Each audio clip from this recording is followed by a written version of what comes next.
Hello everyone and welcome back to another video. Today we're going to be looking at the Transformers Revenge of the Fallen Leader Class Hunt for the Decepticons Starscream. Now Starscream here came, I'm pretty sure, after the Revenge of the Fallen movie, and compared to his normal look he's now of a darker shade and he's got all these Cybertronian tattoos all over his body. And as you can see, the figure overall looks very nice. This is a pretty hard figure to come by, especially in today's times. This guy can be very expensive to get brand new. Trust me, I would know. But as we look for the details, you can see his face is very nicely sculpted. Very nice looking. You see just all the details around here. And this guy has a feature where if you pull this back, his chest would expand, his mouth would open, and he would say something, but I'm pretty sure the batteries in here don't work anymore, or they must have corroded or something, I don't know. Or maybe they're not even in there. But they don't work anymore, but usually he's supposed to have voice lines that come out when you pull this, and he's going to talk. As well, there's a button over here, but, you know, my batteries don't work, so I don't know what the purpose of that button is, but as you can see, even without the gimmicks of the mouth moving, he still looks very nice. He can open his mouth, make him look like he's talking.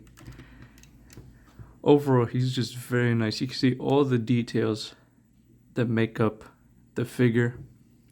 He just turns into a very nice F-22 Raptor when he turns into his vehicle mode. And it is very nice looking. I'll show you that later. You can just see all the nice details of his hands, and if you see any red tabs around this figure, such as his wrist and also on his chest, that means it is an action feature. So you see this one, like I showed, it can open his mouth, expand his chest, and this guy comes with some weapons. If you pull this tab right here, he comes with an arm-mounted minigun. It's very nice. It doesn't make any sounds or it doesn't shoot anything, but it's really cool. Very nicely sculpted, and it comes out of his forearm, which is cool, just like in the movie. Just pull it back once again. You see, that's awesome. You can just shoot some humans or some Autobots. And on the other side, he has a different weapon. If you pull the tab back here, he's got wrist rockets, which is also very nicely well done. You see, he comes with a pair right there. You can just shoot anybody, just like that. But if you're not satisfied with that, Starscream also comes with one final weapon. All you gotta do is close the hands, put this here, and he comes with this. This is supposed to be a weapon. In the movie it's got 6 mounted rockets onto it, and it's got 2 blades on it. But the weapon on the figure works differently than in the movie. So we just tab it right here. See, let me show that again. Each of his hands, on the top of his hands, has got a hole, and on the gun, it has a port. Kind of looks like a Lego port. I don't know if it works with Legos, but it works on this. Just put it in. There he is. Starscream with the weapon. The first time we've ever seen Starscream in the movie, he has this weapon. In the first movie. And Starscream comes with 2 missiles. Now, one of these missiles, both of these missiles have the capability to be plugged in to the hand, but only one at a time works. It looks kind of odd, doesn't it? Well, you see there's this tab right here. And then when you press that, let's see how far along this wall is. It's pretty far. Let's see if this thing still has the capability to shoot that far. Yeah, it still shoots pretty good for a figure that's, 16 years old? I'd say that's pretty good for what you can expect.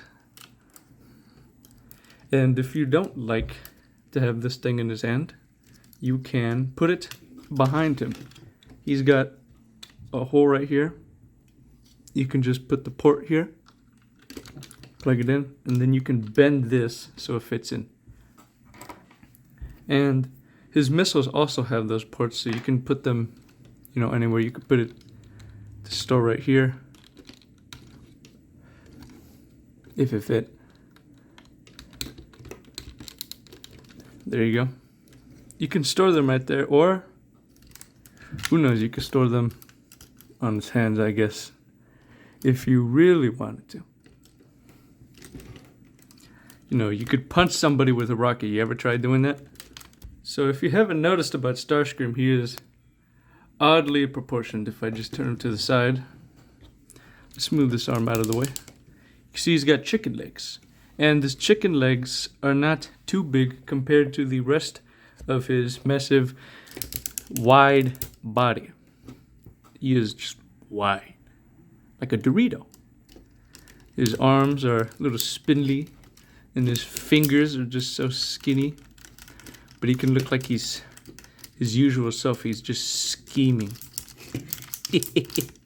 Uh-oh. In terms of posing this figure, you know, he's always just going to look that much odd. And speaking of posing, we can get right to that. His mouth can open. It can turn just about this much on each side. He has a forward moving joint. Like if you're moving your shoulders forward. Hoo.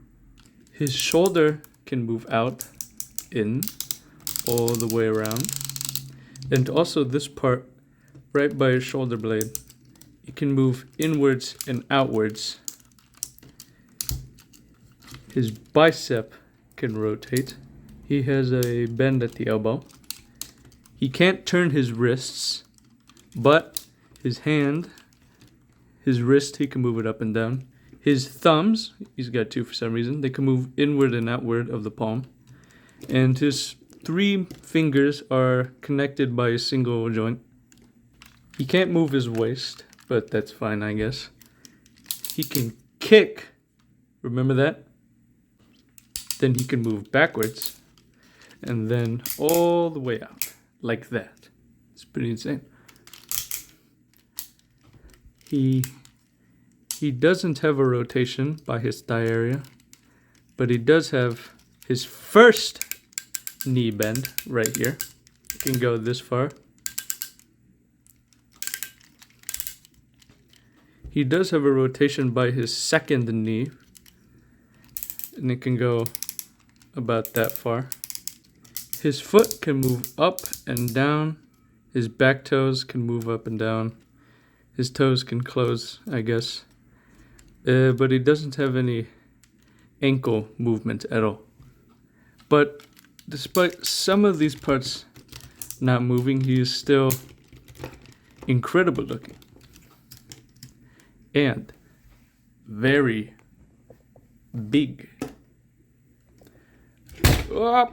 Speaking of big, this guy is, in fact, very big compared to today's standards. This guy is priced at a leader class, which is the highest that a standard buyer can get. About $40 to $50 back in the day. Now it's about $50 to $60. And for comparison, this is what leader class was back in 2010. And this is leader class in the 2020s. You see that? Look at the size difference. Look at the detail difference.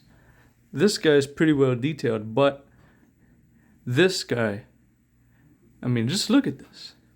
Here's another leader class from today's times. It's Optimus Prime. Can you see what's wrong with this photo? They're small. Sure, they're pretty good figures. But if $50 could have gotten you this, why is $50 getting you this? The bust no good. Now for the size comparisons. Here is Mario from the last review. See how tiny he is once again. The recent Studio Series I have shown. Studio Series The Last Night Nemesis Prime. Studio Series Rise of the Beasts Ape Link.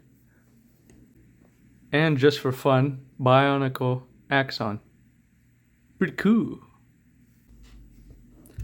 So the first step you want to do is go to each of the hands and close them up just like that. Push the wrist forward, then put all the fingers in. Then we go over here. There's this little piece, and it's between this part. All we gotta do is just lift it up out of here, but this is pretty hard to do. There you go. Just fold it back into here. And actually we're gonna shoot right into the legs. What you wanna do is strain them out. You know, unfold the chicken leg. Then you put the back toes with the front toes. Then you close the front toes. Then you go to the back of the legs, which have this thing right here. You're just gonna wanna fold it outwards just like that. And then this part, you're also gonna wanna fold just outwards, just like that. Then you can fold the feet down, each of them down, and then you see you've got these extra parts. There's a slot there's a peg right here, there's a hole right here, it just slides in. You can feel it just tab in, even if you don't see it specifically, it'll tab in.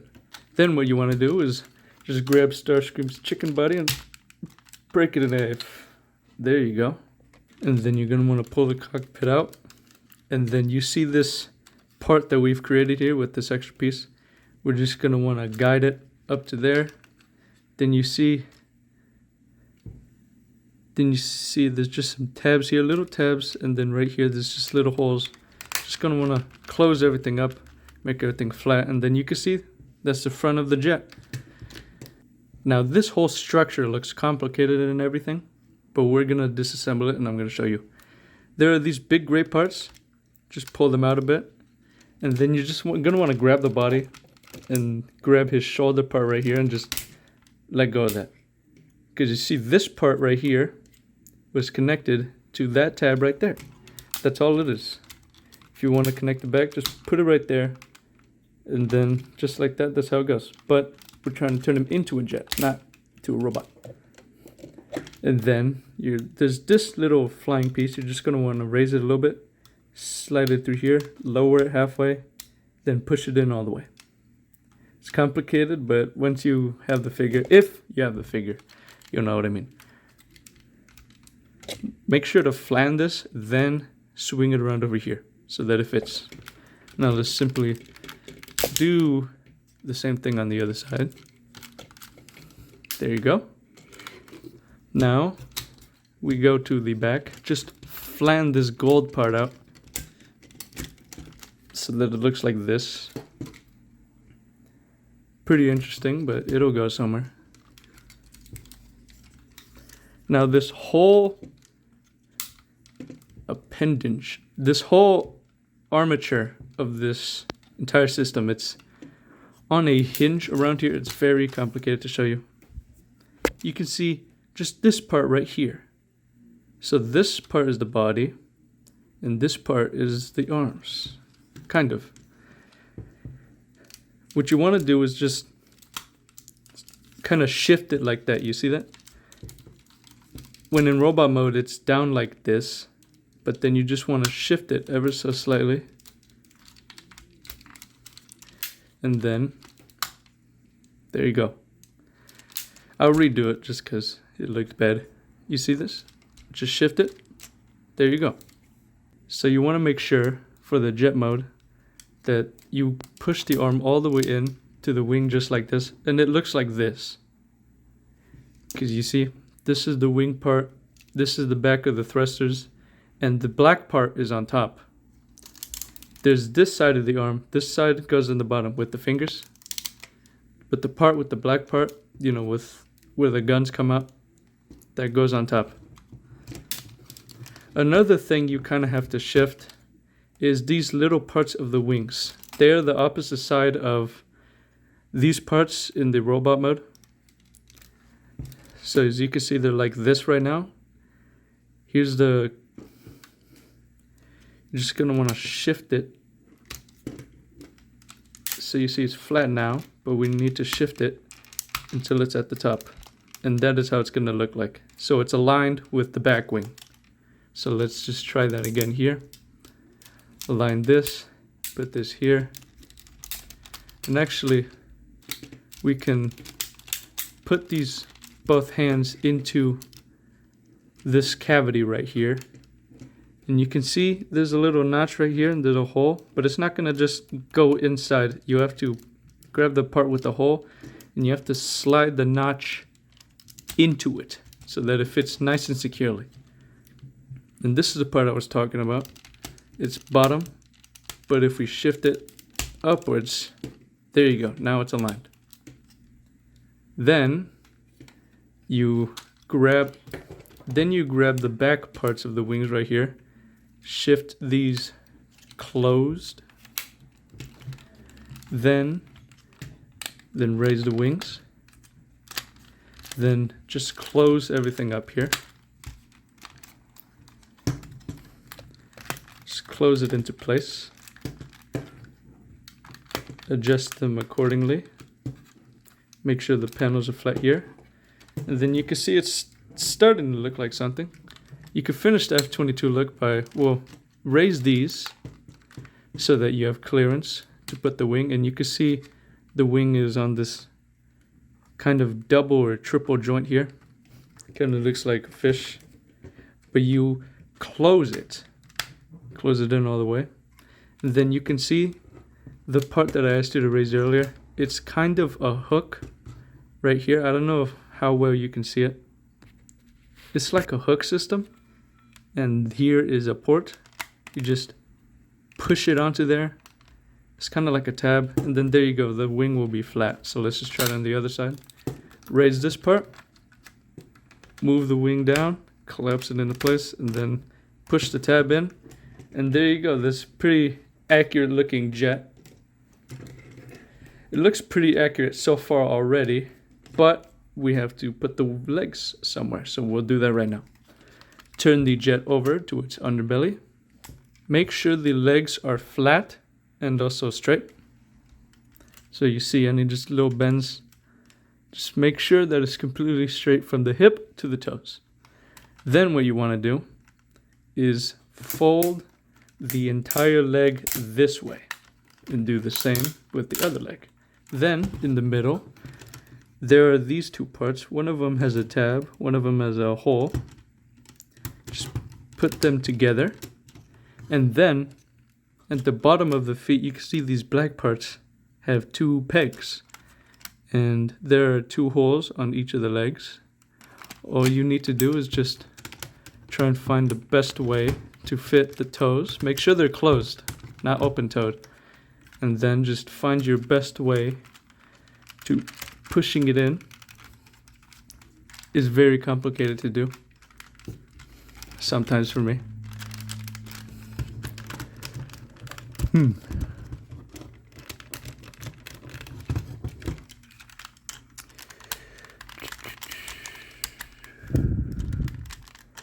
This is gonna take a while. Okay, there we go. There we go. It's now locked securely into place. And then you can see there's a big peg here. There's kind of a hole in there it's supposed to go into. Just close it up and make sure to do this part second so that tabbing in this will be much easier. Then for weapon storage, you can take this gun from earlier, grab the part, grab it where it looks like this, where it can bend this way. And you can see there are two holes. One is a complete circle and one's kind of a slide. Doesn't really matter, but down here there are two rods. You just fit them through here. Put this back in here. And then if you want, you can store the missiles onto here too. You could just find any place and store the missiles on here. Normally I don't like to store the missiles here or have them at all. They're pretty big missiles and they don't fit with the look of the F-22, but for the sake of the review I'm going to do it. Then there's a landing gear here. You just fold this down. Same on the other side. just like that. Then near under the cockpit, there is this, you can grab this little piece right here, and then out comes the last landing gear. Put it all into place, lower the camera, and here we have Starscream in his F-22 Raptor mode. And it looks very nice. I might even have to lower it just a bit more. It looks complete in everything. It's very secure. It's very nicely built. I'm not afraid of any parts falling off or anything like that. It is all very nice. Very tight, very compact, very solid. Let's look at the details. We have the cockpit. You can see there's just a little chair there and a little console into there. You see here's the tip of the nose cone. And then you have the engine areas right here. You have the landing gears. You can always lift them up if you want to.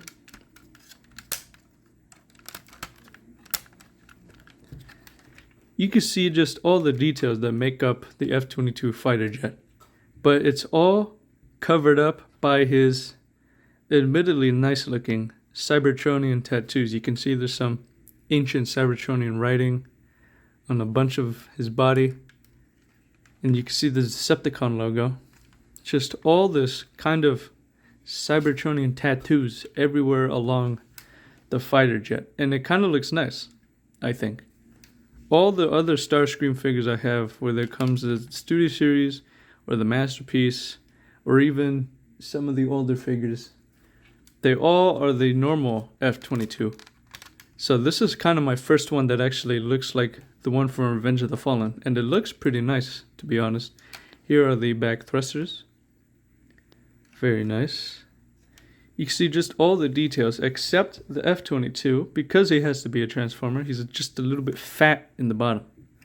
You can see just all the parts that make it look like a robot, especially the legs right here. And the weapon can be lowered from the belly, and then you can just put a missile in there.